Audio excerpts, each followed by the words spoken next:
নমস্কার বন্ধুরা, আপনারা সবাই কেমন আছেন? আশা করছি যে যেখানে আছেন ভালো আছেন, সুস্থ আছেন। আমরাও বেশ ভালোই আছি। তো আমি নিয়েছি 3টে উপকরণ, দেখতেই পাচ্ছেন। তো এই উপকরণগুলো দিয়ে আমি একটা সুন্দর মিশ্রণ বানিয়ে নেব। তো দেখুন, এখানে সব আর কি 3টে উপকরণ দিয়ে আমি মিশ্রণটা ভালোভাবে মিশিয়ে নিচ্ছি। দেখতেই পাচ্ছেন, একদম চামচ দিয়ে ঘুরিয়ে ঘুরিয়ে ভালোভাবে একদম মিশিয়ে নিচ্ছি, যাতে কোনো দানা না থাকে, লবণের দানা। তো লবণ, তারপরে লেবু আর এই কোলগেট দিয়ে আমি এই মিশ্রণটা বানিয়েছি।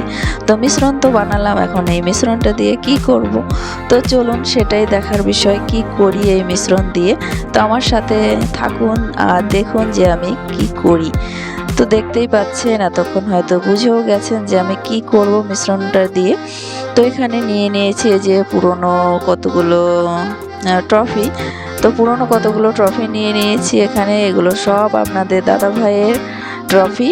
তো এই যে ফুটবল খেলার ট্রফি, সব সেই ফুটবল খেলাতে এই ট্রফিগুলো জিতেছে। তো আরও ট্রফি রয়েছে, তো যেখান থেকে আর কি যে ক্লাবের হয়ে খেলতো সেই ক্লাবেই রয়ে গেছে। বড় বড় সব ট্রফিগুলো সেগুলো আর আনেনি, যেগুলো নিয়ে এসেছিল বাড়িতে। তো সেই ট্রফিগুলো অনেক বছর হয়ে গেছে। তো অনেক বছর ধরে যেহেতু ঘরে রয়েছে, তো এর কালার কিন্তু নষ্ট হয়ে গেছে। সেই জন্য আমি ভাবলাম যে একটুখানি এই মিশ্রণ বানিয়ে তারপরে পরিষ্কার করে নিই। তো দেখি যে কেমন পরিষ্কার হয়। তো তাই জন্য মিশ্রণটা বানিয়ে নিলাম। আর এখন এই যে আমি ট্রফির গায়ে লাগিয়ে নিচ্ছি।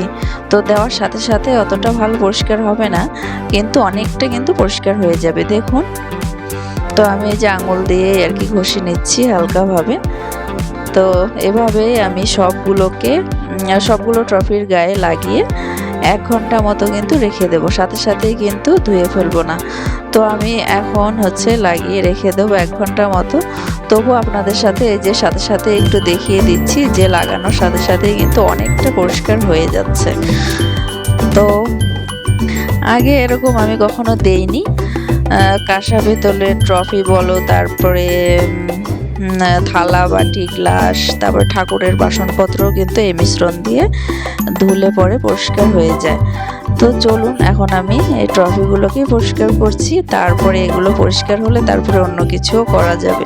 তো অনেক থালা, বাটি, গ্লাসও রয়েছে, তারপরে ঠাকুরের বাসনপত্র রয়েছে, পরিষ্কার করতে পারবো। তাই জন্য সবগুলোকে এই যে এভাবে ঘষে রেখে দিয়েছিলাম, লাগিয়ে রেখে দিয়েছিলাম 1 ঘন্টা মতো। তো 1 ঘন্টা পর এই যে ধুয়ে দেখুন এখানে রোদে দিয়েছি, বেশ চকচক করছে। তো দেখুন আগের মতো রয়েছে না অনেকটা পরিষ্কার হয়েছে। আপনারাই বলবেন, আপনারাই জানাবেন তো কেমন হয়েছে, অবশ্যই জানাবেন।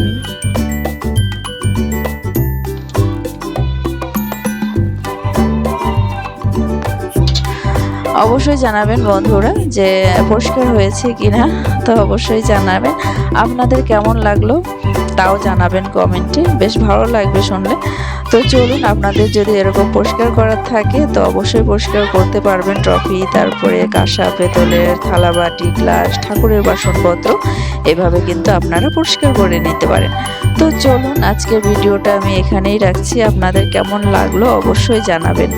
তো চলুন, আরও সুন্দর নতুন ভিডিও দেখার জন্য অবশ্যই চ্যানেলটাকে সাবস্ক্রাইব করবেন, পাশে থাকবেন আর দেখতে থাকবেন। তো চলুন, আজকে এখানেই রাখছি, আবার আসবো একটি নতুন ভিডিও নিয়ে। Tata, bye bye.